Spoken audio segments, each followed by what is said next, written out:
Hi there guys, it's me again, Ryan JC, and in this video what I want to be talking about is the second part as to how it is I'm actually learning a new language. And hopefully, if you guys understand what it is that I'm going to be telling you throughout this video, then maybe you'll gain the benefits that I'm also gaining too when it comes to how it is I'm learning a new language. Now, when I was in school, and I'm pretty sure this happened to quite a few other people out there, especially with my friends who were sitting next to me in class, right? I would be told that things meant something, but I was never actually told as to how it was or why it meant something in the first place, you know, because these teachers would come up to me, these teachers or these substitute teachers, and they'll put a notice in front of my face, and they'd point at the A and they'd say the A means ah, the B means ba, right, and the C means ka, right? But you see, when they said that, they didn't say why it meant ah, why B meant but. They never said why, and they never actually explained it to me properly. And because they never went through it thoroughly, as they should have done, it confused the crap out of me. And it always confused the crap out of me until the other day, until I made sense of this issue, right? And he said the problem is because they said that within their experience, whenever they told me what something meant, the emotional baggage that came along with the confusion whenever somebody would say that that means this would be carried throughout my adult life whenever it came to me trying to learn a new language, or whenever it came to me trying to learn something new, whenever it involved somebody saying that this means that. And you can see how that would become an issue within the later years of my adulthood, right? So how was it that I fixed this issue? How was it that I came across the solution to this problem? Well, this is where it becomes pretty cool. And I'm glad that I'm going to be sharing this with you guys. And I want you guys to actually try this out yourselves and see how it actually works, right? Because it deals with mantras, okay? It deals with mantras. But before I tell you how to do that, I'm going to tell you something I did when it came to math. Because it's kind of a similar way of looking at things, okay? And you're going to be able to put two and two together in a sec, okay? Because in maths, we'd be sat there, and I used to be really confused in maths, right? I really did just not get the lingo when they said that this means that, and you can probably tell why after what I just told you, right? They would say that this means that this number plus this number minus, and they put all these symbols and sigils in front of my face, and I just wouldn't quite know what they meant, because they would say that they were numbers. They would say that these were numbers, and these numbers mean this. And they would cling on to that, okay? They would cling on to the fact that these numbers mean this. So they'll shove these numbers in front of my face, they'll shove these things in front of my face and expect me to understand what they were saying, but they'll never tell me why it meant this, okay? Now, whenever I was in maths, we would sit there with the books like this, and I'll be the only one in the class, and I just wouldn't understand anything people were saying.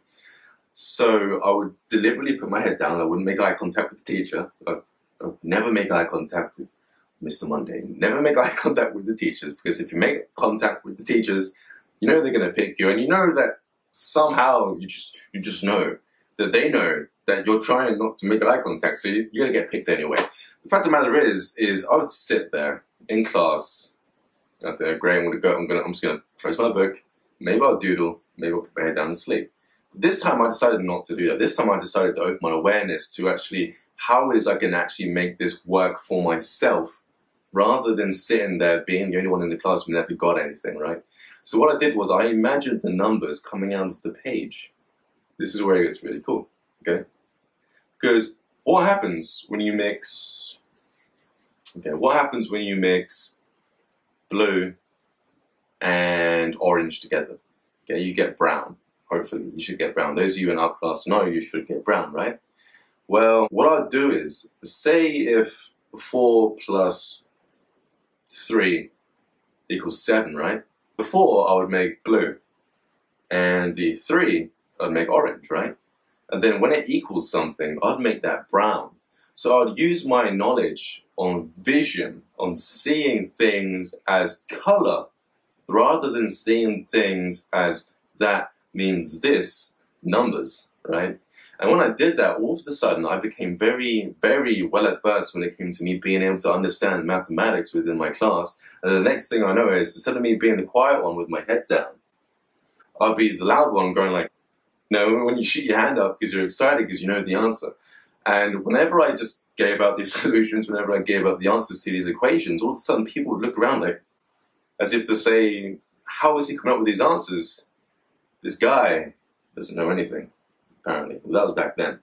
And it's funny because nowadays people see my videos on my YouTube channel, my old friends, and they're like, whoa, there's way much more to you than I ever thought. And I say, well, you know, you should never judge a book by its cover.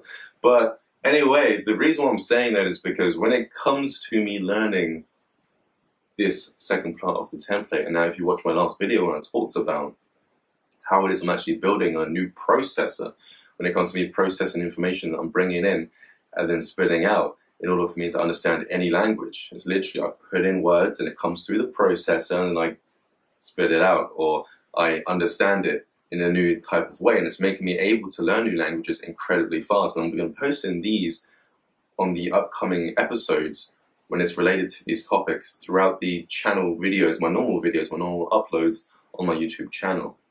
Okay, now the processor that I told you already was to do with emotion and how people, especially children, tend to vibrate. All they're doing is they're creating a vibration within their body. And it's that vibration, that feeling coupled with emotion within any present experience or past experience, which really does make it concrete when it comes to them sticking that experience within their mind. And it's through creating the vibration coupled with the experience and the sound, and it's the vibration that can only be interpreted as sound when it comes out of the vibrational plug hole, the mouth hole, right? And it vibrates through the air, comes back over to the eardrums, where it then tickles the neurons within the brain, and then it's perceived as sound. And that's why if you were deaf, all you would hear is vibration. And if you actually do this and close your ears, you can hear the vibration is actually vibrating through your bones within your head. And it makes your voice sound very weird and very deep. But it's this initial response, this initial attachment to the emotions within the present experience and how you're vibrating the sound, which will allow you to communicate effectively based upon similar situations throughout your life, right? Now here's the thing, okay, here's the really cool thing, because when I was looking at this second part of the template, which will allow me, coupled with the last one that I uploaded, to process this information faster, I figured out a way how to look at letters. And rather than saying this letter means this and this letter means that, I made sense of it and filled in that gap, which allowed me to understand any language at a much faster rate than I used to be able to understand it. Okay, and that was simple. Rather than saying this means that, and then I was going to make the sound, I would make the vibration first. Okay, I'd make the vibration first, and rather than looking at it as a letter, I would look at it as an image.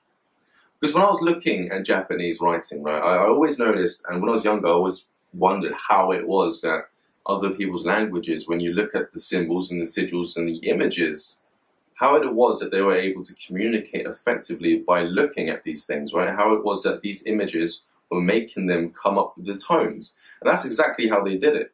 They wasn't looking at the images like how I looked at English. Okay, they wasn't looking at it saying this means that, and through constant battering and constant this means that, eventually I took it all in and now I'm just spinning it back out what other people taught me. No, they were doing it very differently, and this is how I'm doing it today.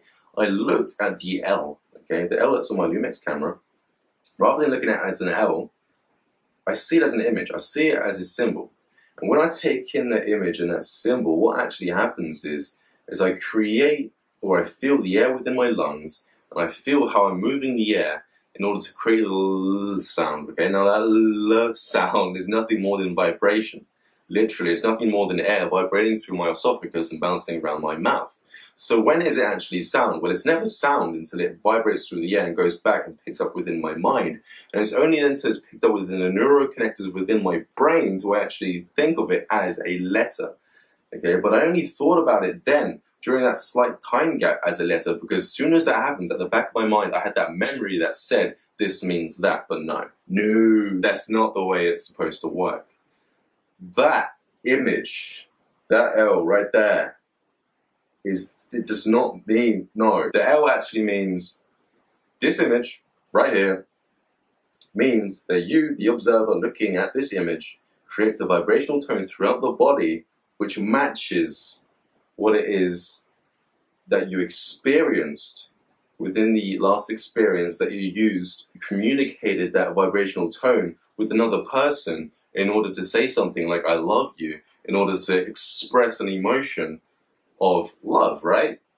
And during these sigils, during these complex, when you look at other languages like Japanese, wow, that is really complex, you know, the way they do it all. This is the only way it made sense to me, which is why I'm telling you guys, because it's through learning other languages that I made sense of something in my past, which has now completely changed my perception of something in the present, which is allowing me to create my future. So when somebody sees these images, these patterns of images, these sigils, these symbols, these coded informations, okay, in a row, what it's actually doing is it's telling your brain to create a vibration, and spill it out throughout the air to somebody else's ears, to the point where they can then recognize the vibrational pattern, link it up to experiences within their past, to the point where they're able to understand you better and communicate effectively, no matter what language it is. Okay, so that's the second part of this puzzle that I was doing.